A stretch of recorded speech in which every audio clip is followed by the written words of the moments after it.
Welcome back to the Mercurius Mereka Pengen Serius channel.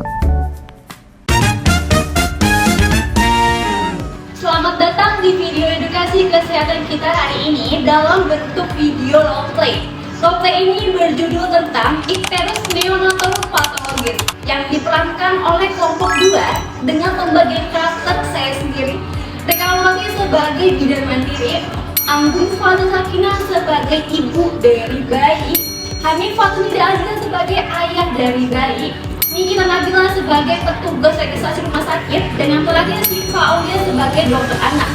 Sebelum kita memulai simulasi roleplay, saya akan membacakan kasus yang akan kita bahas. Simulasi ini bertujuan untuk memberikan informasi kepada masyarakat mengenai penanganan icterus pathologis pada bayi, serta pentingnya rujukan dan akses pelayanan kesehatan. Seorang bayi laki-laki berusia 16 hari dibawa ke praktik bidan mandiri oleh kedua orang tuanya.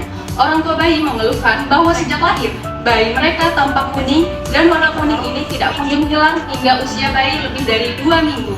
Mereka merasa khawatir karena kondisi ini tidak membaik meskipun bayi tampak aktif dan masih menyusu dengan baik. Bidan melakukan pemeriksaan fisik dan mengecek kadar bilirubin bayi. Setelah diperiksa, kadar bilirubin yang tinggi menunjukkan tanda icterus pathologis, yang berarti kondisi ini memerlukan penanganan lebih lanjut di rumah sakit. Jika tidak ditangani dengan cepat, icterus pathologis dapat menyebabkan komplikasi serius seperti kerusakan pada otak bayi. Bidan kemudian berinisiatif untuk merujuk bayi ke rumah sakit untuk mendapatkan pemeriksaan dan pengobatan dari dokter spesialis anak. Dalam proses rujukan ini, bidan akan menghubungi pihak rumah sakit untuk memastikan tempat dan fasilitas yang dibutuhkan, serta memberikan penjelasan lengkap kepada orang tua mengenai langkah-langkah yang harus mereka ambil. Selain itu, dalam simulasi ini, kita juga akan melihat bagaimana orang tua mendaftar di rumah sakit, bagaimana bayi ditangani oleh dokter spesialis anak, serta promosi akses BPJS untuk membantu meringankan biaya pengobatan. Sebelum kita menyaksikan video roleplay ini, kami akan menjelaskan sedikit mengenai icterus neonatus pathologis. Hiperbilirubinemia adalah peningkatan kadar bilirubin yang lebih dari 5 mg per desiliter yang ditandai oleh munculnya icterus pada kulit, sklera, dan mukosa akibat akumulasi bilirubin tak terkonjugasi yang berlebihan. Secara umum, setiap neonatus mengalami peningkatan konsentrasi bilirubin serum, namun kurang 12 mg per desiliter pada hari ketiga hidupnya, dipertimbangkan sebagai icterus fisiologis. Pola icterus fisiologis pada bayi baru lahir sebagai berikut. Kadar bilirubin serum total biasanya mencapai puncak pada hari ke-3-5 dibandingkan dengan kadar 5-6 mg per desiliter, kemudian menurun kembali dalam minggu pertama setelah lahir. Kadang dapat muncul peningkatan kadar bilirubin sampai 12 mg per desiliter dengan bilirubin terkonjugasi kurang dari 2 mg per desiliter. Sedangkan icterus pathologis adalah icterus yang terjadinya pada 24 jam pertama setelah lahir.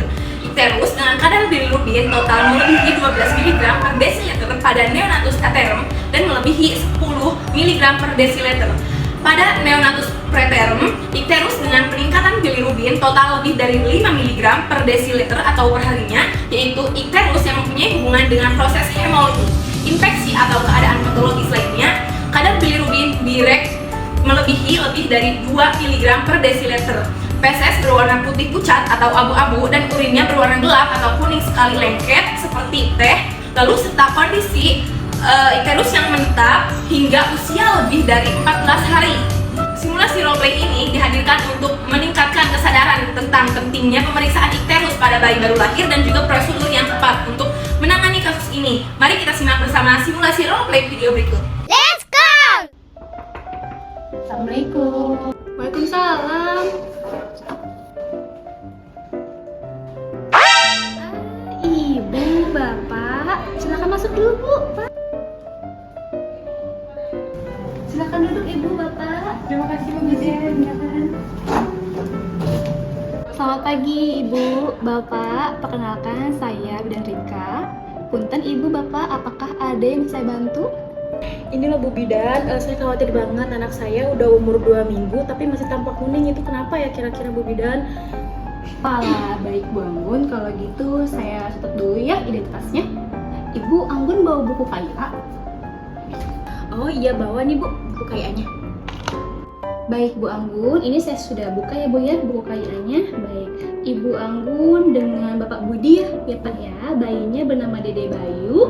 Baik, Dede Bayu anak pertama ya Bu ya. Iya. Usianya berarti 2 minggu 2 hari ya Bu ya. 16 hari. Ya Bu ya. Iya. Kemarin lahir di PMB Bidan A di luar kota ya Bu ya. Baik, Ibu untuk identitas udah saya catat ya Bu ya. Baik, Ibu, bayinya saya pisah dulu ya. Iya. Cuci tangan 6 langkah. Baik Bu Anggun dan Bapak Budi, setelah saya periksa ternyata kondisi bayi Ibu menunjukkan adanya tanda-tanda ikterus patologis. Ikterus patologis itu berarti ada tanda-tanda kuning, jadi bayi Ibu tubuhnya itu warnanya kuning di daerah tertentu. Nah, memang normalnya kuning pada bayi belah itu akan hilang dalam beberapa hari.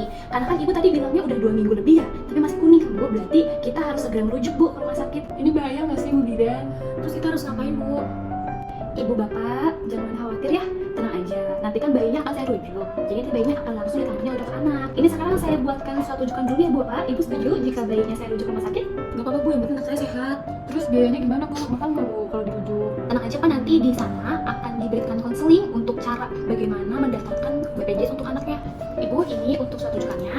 Nanti akan saya telepon dulu ya Bu ya. Saya telepon dulu untuk bagian administrasi di rumah sakitnya. Ini nanti saat Ibu lakukan pendaftaran, nanti ini Ibu bawa ya, Ibu tunjukkan ke bagian registrasinya. Assalamualaikum. Selamat siang, saya Rika Mawati dari Praktik Bidan Mandiri di Pelopor Kota Cirebon. Benar, ini dari IGD Rumah Sakit Umum. Saya Rika yang akan merujuk seorang bayi usia lebih dari 2 minggu, 16 hari yang masih mengalami ikterus patologis. Bayinya tampak kuning. Tadi saya sudah melakukan pemeriksaan bilirubin dan menunjukkan angka cukup tinggi. Kondisi ini sangat memerlukan penanganan lebih lanjut, makanya itu saya ingin merujuknya. Selamat siang Bidan, saya Bidan Kiki. Terima kasih sudah menghubungi kami. Apakah ada gejala lain selain kuning? Bagaimana kondisi umum bayinya? Baik, kami akan siapkan ruang di poli anak dan mengatur untuk fototerapi jika diperlukan. Silakan datang ke bagian registrasi dan sertakan surat rujukannya. Selamat siang, ada yang bisa saya bantu? Ini Sus, kami bawa bayi kami yang dirujuk dari bidan karena ikterus yang belum sembuh. Baik Ibu, boleh saya lihat surat rujukannya? Ini surat rujukannya.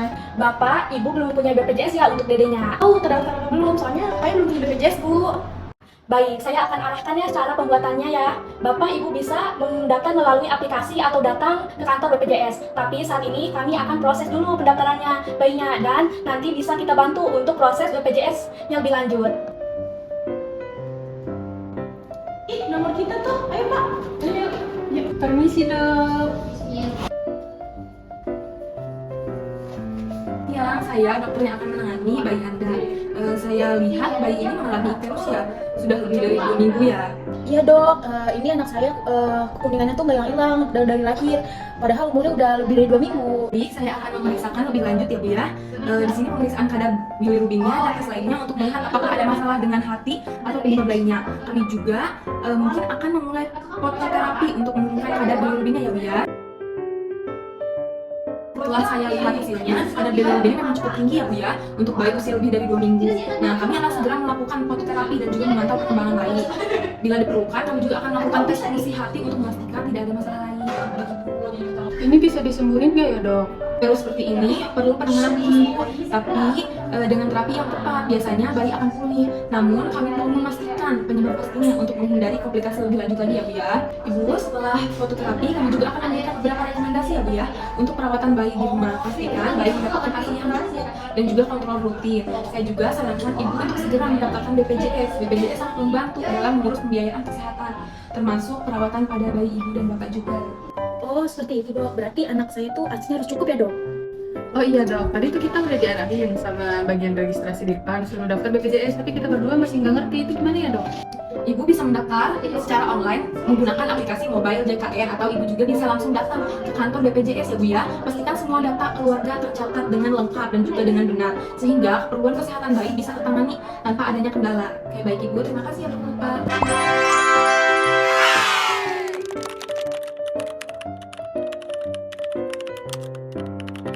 Naskah roleplay yang dibuat telah sesuai dengan fungsi etika dan moralitas dalam pelayanan kebidanan. Mari kita tinjau secara lebih detail sesuai dengan poin-poin yang telah disebutkan. A. Menjaga otonomi dari setiap individu khususnya bidan dan klien. Dalam naskah, bidan memberikan penjelasan lengkap kepada orang tua mengenai kondisi bayi dan tindakan yang harus diambil, sambil tetap menghormati keputusan mereka. Orang tua diberikan kesempatan untuk memahami kondisi bayi sebelum mengambil keputusan untuk pergi ke rumah sakit. B. Menjaga kita untuk melakukan tindakan kebaikan dan mencegah tindakan yang merugikan atau membahayakan orang lain. Bidan melakukan tindakan pencegahan dengan merujuk bayi yang mengalami intens patologis, memastikan bahwa bayi mendapatkan perawatan yang lebih intensif di rumah sakit, mencegah komplikasi lebih lanjut. C. Menjaga privasi setiap individu. Di dalam naskah tidak ada pelanggaran terhadap privasi. Bidan jaga kerahasiaan informasi bayi dan keluarga dengan tidak membagikannya kepada pihak ketiga tanpa persetujuan. D. Mengatur manusia untuk berbuat adil dan bijaksana sesuai dengan porsinya. Bidan bertindak adil dengan memberikan perhatian yang sama kepada bayi dan orang tua serta memastikan tindakan yang diambil tepat sesuai dengan kompetensinya. Bidan memberikan rujukan tepat waktu dan mengarahkan keluarga ke pihak yang ahli atau dokter anak. E. Dengan etik kita mengetahui apakah suatu tindakan itu dapat diterima dan apa alasannya.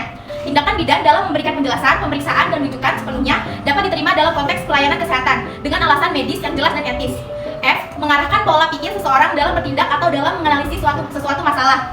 Naskah ini mengarahkan bidan untuk berpikir secara kritis mengenai situasi bayi dan bertindak berdasarkan analisis medis yang tepat, sambil memberikan edukasi kepada orang tua untuk memahami pentingnya rujukan. G. Mengambil tindakan yang benar. Bidan mengambil tindakan yang benar dengan segera melakukan rujukan ke rumah sakit dan berkomunikasi dengan pihak rumah sakit untuk memastikan bayi mendapat penanganan lebih lanjut. H. Mendapatkan informasi tentang hal yang sebenarnya. Bidan mendapatkan informasi faktual tentang kondisi bayi melalui pemeriksaan fisik dan tes kadar bilirubin. Ini memastikan bahwa tindakan yang diambil berdasarkan fakta yang benar. I. Memberikan petunjuk terhadap tingkah laku atau perilaku manusia antara baik, buruk, benar, atau salah sesuai dengan moral yang berlaku pada umumnya. Perilaku bidan dalam naskah mencerminkan sikap profesional dan empatik sesuai dengan moralitas pelayanan kesehatan. Tindakannya ditunjukkan untuk kebaikan klien atau bayi dan keluarga. J. Berhubungan dengan pengaturan hal yang bersifat abstrak. Naskah ini menangani aspek abstrak seperti kekhawatiran dan ketidakpastian orang tua dengan memberikan kejelasan melalui J. Berhubungan dengan pengaturan hal-hal yang bersifat abstrak, naskah ini menangani aspek abstrak seperti kekhawatiran dan ketidakpastian orang tua dengan memberikan kejelasan melalui penjelasan medis yang membantu mereka memahami kondisi bayi. K. Memfasilitasi proses pemecahan masalah etik. Bidan memecahkan masalah etik dengan menyeimbangkan antara kewajiban profesional dan hak otonomi klien. K. Memfasilitasi proses pemecahan masalah etik. Bidan memecahkan masalah etik dengan menyeimbangkan antara kewajiban profesional dan hak otonomi klien, memberikan informasi jelas, dan memastikan tindakan yang paling baik untuk bayi. Poin L. Mengatur hal-hal yang bersifat praktik. Naskah ini sesuai dengan praktik kebidanan yang baik dengan alat pemeriksaan, diagnosis awal, komunikasi rujukan, serta kolaborasi dengan rumah sakit dan juga dokter anak. Lalu ada poin M, yaitu mengatur tata cara pergaulan baik di dalam tata tertib masyarakat maupun tata pergaulan profesional antara bidan, klien, dan tenaga medis lainnya, ditampilkan dengan cara yang etis dan juga sesuai dengan norma masyarakat serta prosedur medis yang berlaku. Terima kasih telah menonton video ini. Jangan lupa untuk membagikan informasi penting ini kepada keluarga dan teman-teman Anda agar semakin banyak yang tahu tentang pentingnya penanganan ikterus pada bayi. Untuk informasi kesehatan lainnya, jangan lupa follow akun kami ya.